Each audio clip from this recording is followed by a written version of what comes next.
चर्चा चुनाव की कर रहे हैं क्योंकि बिहार में विधानसभा का चुनाव लगभग 1 या 2 महीने में होने हैं। सितंबर का महीना चल रहा है, अक्टूबर के फर्स्ट वीक में आचार संहिता लागू हो सकता है। उसके बाद सभी पार्टियों की तैयारी जो है वो अभी चल रही है। अगर एक पार्टी की बात करें हम बीएसपी की, तो चूंकि कैमूर जिले में 4 विधानसभा है, चारों विधानसभा में बीएसपी का थोड़ा दबदबा रहता है। पूरे बिहार की सीटों की बात करें तो कैमूर के खासकर 4 सीटों में ज़्यादा दबदबा रहता है। चैनपुर विधानसभा, भभुआ, मोहनिया और रामगढ़। अभी हाल ही में रामगढ़ में आम चुनाव हुआ था, फिर उसके बाद उपचुनाव हुआ, नतीजे सामने आए थे। बीएसपी दूसरे नंबर थी, बहुत कम मतों से ही हार हुआ। चैनपुर में 2020 में जो विधानसभा चुनाव हुआ उसमें जमा खां वहाँ से बीएसपी के टिकट से जीते। फिर उसके बाद हालांकि जदयू में शामिल हो गए।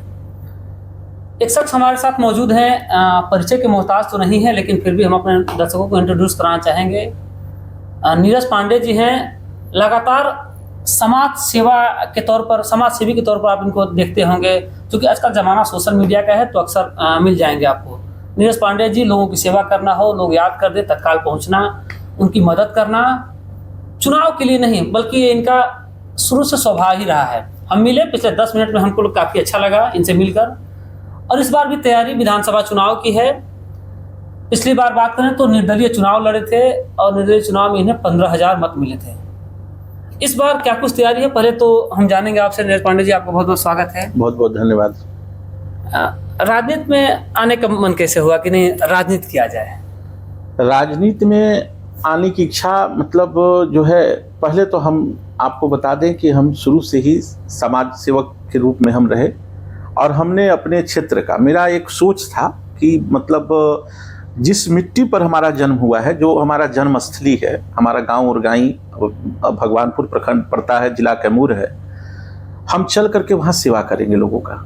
जब वहाँ हम गांव की सेवा करने लगे तो उन बाहर से भी लोग आने लगे और जिसको ज़रूरत पड़ती गई वैसा करते गए। मतलब एक इंसानियत के नाते अपनी जो फर्ज होती है कि एक इंसान को दूसरे इंसान की मदद करनी चाहिए, मेरे अंदर वही रहा।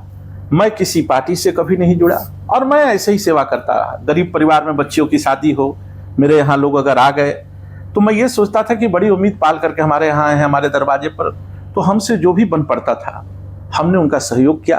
वो चाहे शादी में हो, इलाज में हो, श्राद्ध में हो, पढ़ाई में हो, हर जगह। और बस सेवा करते करते मैं चलने लगा। लोगों ने मुझे फिर कहना शुरू किया कि मतलब नीरज भाई, आप आज न मुखिया हैं, न जिला परिषद हैं, न विधायक हैं, न सांसद हैं, यानी कह लीजिए आप किसी पद पे नहीं हैं और आपका भाव बड़ा स्पष्ट है कि आप क्षेत्र की सेवा, लोगों की सेवा करना चाहते हैं। ऐसा नहीं कि मैं चैनपुर विधानसभा क्षेत्र का रहने वाला हूं तो मैंने भभुआ विधानसभा में मदद नहीं किया, मोहनिया नहीं किया, मैंने हर जगह किया, क्योंकि मैं उम्मीद लेकर चले आए, कहीं के लोग चले आए, मैं कभी वापस नहीं जाने दिया। मैं यही सोचा कि ये जरूर कुछ सोच करके आए होंगे और शायद भगवान ने वैसा मुझे शक्ति सामर्थ्य दिया था। मैंने उनके ही अपने, मैंने कुछ नहीं किया, जो भी कराया भगवान ने कराया। लोगों के डिमांड पर लोगों ने कहा कि आपको चुनाव लड़ना चाहिए। 2020 में जब लोगों का दबाव हम पर बना चुनाव लड़ने का, तो मैं किसी पार्टी में था नहीं, लेकिन लोगों ने कहा कि नहीं, आप निर्दल लड़िए, आपने इतना सेवा किया है, चाहे वो छठ घाट सजाने की बात हो, नवरात्र में मुंडेश्वरी में रहने की बात हो, या हर जगह, तो आपका चुनाव लड़ने का एकदम बनता है और आप लड़िए, हम लोग आपके साथ हैं और सारी जाति पाति से उठ करके हम लोग आपके साथ हैं। उन लोगों के कहने पर मैंने नॉमिनेशन किया। मेरी कोई इच्छा नहीं थी। यदि मुझे चुनाव लड़ना होता तो मैं 2015 में भी चुनाव लड़ सकता था। मुझे चुनाव लड़ना होता तो मैं भभुआ विधानसभा की राजनीति कर सकता था, क्योंकि यहाँ हमारे समाज का वोट ज्यादा है, ब्राह्मण समाज का। लेकिन मैंने बिना सोचे समझे मैं चलता रहा और लोगों ने मुझे जो है नॉमिनेशन कराया, लोगों ने मुझे लड़ाया और उन्होंने ही मुझे, चैनपुर की जनता का मैं बहुत बहुत धन्यवाद, आभार व्यक्त करना चाहता हूं कि पिछले 2020 के चुनाव में मुझे तीसरे स्थान पर, जबकि यहाँ कांग्रेस और राजद महागठबंधन के प्रत्याशी यहाँ उतरे हुए थे, उनको चौथा स्थान प्राप्त हुआ। महज 4,000 वोट पर सिमट के रह गए और चैनपुर की जनता ने अपने बेटा और इस भाई को आशीर्वाद दिया और लगभग 14 से 15,000 वोट निर्दल ला करके मैं तीसरे स्थान पे था। फिर बीच में अब हुआ कि लोगों ने कहा कि आपको पार्टी ज्वाइन करना चाहिए, पार्टी में आना चाहिए, तो फिर बात लगी चलने। लोगों के कहने पर फिर मैंने सोचा समझा, विचार किया, सबसे राय लिया तब जाकर मैंने बहुजन समाज पार्टी का चुनाव किया कि मैं बहुजन समाज पार्टी, चूंकि मैंने आज तक जितना भी वर्क किया दलित, शोषित और पिछड़े वर्ग के लिए किया। बहुजन समाज पार्टी में आज भले ही मैं उस पार्टी का कार्यकर्ता हूं, लेकिन बहुजन समाज के लोग मुझे 15 वर्षों से जानते हैं कि मैंने उन्हीं लोगों के लिए जो किया सो किया। तो बहुजन समाज पार्टी में फिर बहन जी से जा करके मुलाकात हुआ दिल्ली में, उनके आवास पर जाकर उनसे आशीर्वाद प्राप्त किया और बहुजन समाज पार्टी ज्वाइन कर करके फिर हमने उम्मीदवारी का पर्चा भरा पार्टी के कार्यालय में जाकर के, और मैं बीएसपी का अपने आप को उम्मीदवार मानता हूं। बाकी निर्णय पार्टी के हाथ में है, बहन जी के हाथ में है, और जैसा भी होगा पार्टी निर्णय लेगी, मैं उसके लिए तैयार हूं चुनाव लड़ने के लिए। अच्छा, आपने कहा कि मुझे लगा कि आकर सेवा करनी चाहिए। कहाँ थे पहले, कहीं पढ़े लिखे बाहर थे क्या? नहीं, असल में हमारे पिता एक प्रशासनिक पदाधिकारी रहे और उनका पदस्थापन हमेशा बाहर रहा। हम लोगों का गांव आना जाना, घर आना जाना होता था, पर वो पर्व त्योहार में हम लोग आते थे, लेकिन रहन सहन सब पटना में था, पिताजी के पोस्टिंग पे था।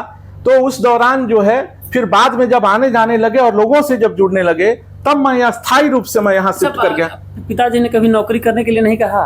पिताजी मेरे प्रशासनिक कोई चाहता नहीं है। पिताजी के, हाँ बिल्कुल बिल्कुल, आपका सवाल बिल्कुल सही है।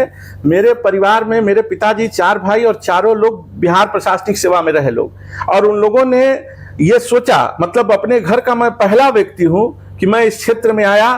तो इसका मतलब ये रहा कि मतलब सब लोग, कोई इंजीनियर बना, कोई लीगल एडवाइजर बना, कोई बैंक मैनेजर बना। मेरा अपना भी एक भाई भभुआ में ब्रांच मैनेजर है पीएनबी में, फिर भाभी हैं, तो सब लोग रहा। लेकिन हमने यही मतलब मेरी सोच को देखते हुए इन लोगों ने देखा कि इसकी रुचि इसी में है और ये अच्छा काम कर रहा है। अगर किसी गरीब का ये भला कर रहा है, किसी को मरते हुए देख करके उसका इलाज करा रहा है, किसी को खून दे रहा है, किसी को दवा दे रहा है, तो लोगों ने मेरा सपोर्ट करना शुरू किया और मेरा परिवार पूरा बढ़ चढ़ करके मेरे साथ रहता है। माता पिता पत्नी सब लोग साथ देते हैं। सब लोगों का आशीर्वाद, सबका प्यार है, और उन लोगों का सहयोग नहीं होता तो मैं ये काम नहीं कर पाता।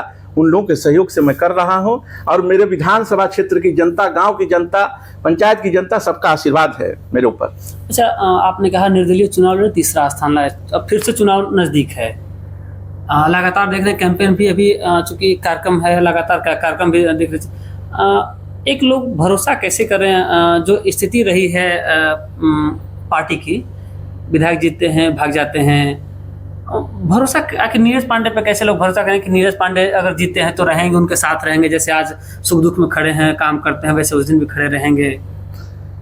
देखिए, इस क्षेत्र के विधायक जो जीते हैं वो जीत करके भी वो काम नहीं किए हैं, वो भरोसा जनता का नहीं जीत पाए हैं। आखिर मैं ये जानना चाहता हूं कि 14,000 15,000 लोग, उनका भरोसा मैं कैसे, आखिर भरोसा नहीं होता, मैं भरोसा नहीं जीता होता तो आज निर्दलीय उस लड़ाई में, जो लड़ाई आमने सामने की थी और एकदम कांटा का टक्कर था आमने सामने का, उसमें तो बीच में सारी पार्टियां उधिया गई, उनका कोई मतलब नहीं रहा। जब 14,000 लोगों ने भरोसा किया, उन्होंने मोहर लगा दिया इस बात पर कि नीरज पांडे के ऊपर भरोसा किया जा सकता है। और रहा सवाल पार्टी छोड़ के भागने की, तो पार्टी छोड़ के भागने की जिनको लोभ लालच है, मंत्री बनने का बहुत घबराहट है, वो लोग भागे। हमको तो भाई, हम तो पहले ही कहे कि हम तो आज तक किसी पार्टी में नहीं रहे, ऐसे ही सेवा करते रहे, तो विधायक बन जाएंगे वही मेरे लिए बहुत है। और विधायक बनकर के हम क्षेत्र की सेवा करेंगे और मैं एक इतिहास रचूंगा। लोग ये जानेंगे कि विधायक का मतलब क्या होता है और विधायक के दरवाजे पर जाने पर सम्मान क्या होता है।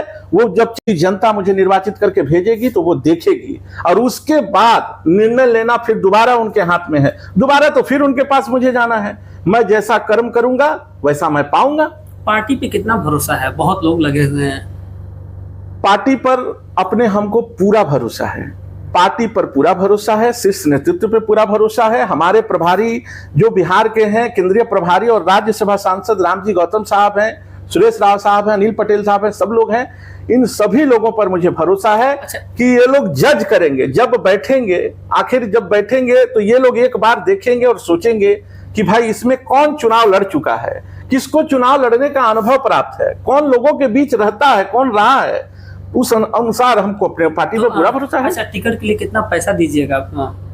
टिकट के लिए कहीं कोई पैसा बीएसपी में नहीं चलता है। यह बिल्कुल नहीं, ये बिल्कुल ये जो र्यूमर की बात ये बिल्कुल र्यूमर है। और हमारी नेता बहन मायावती जी को बदनाम करने के लिए, पार्टी को बदनाम करने के लिए इस तरीके का बात और र्यूमर फैलाया जाता है। मैं पार्टी में हूं, मैंने एक रुपया, एक चवन्नी कहीं खर्च नहीं किया। ये गलत है, बिल्कुल गलत है। ये पार्टी पूरी तरीके से कार्यकर्ताओं के चंदे से चलती है, और जितने लोग हैं हम लोग सब लोग चंदा लगा करके इस पार्टी को चलाते हैं, चलाने का काम करते हैं। किसी उम्मीदवार से कहीं किसी पैसे का डिमांड कभी नहीं होता। ये गलत बात है। यानी कि 20 में तीसरा और अब इस बार 25 में पहला स्थान।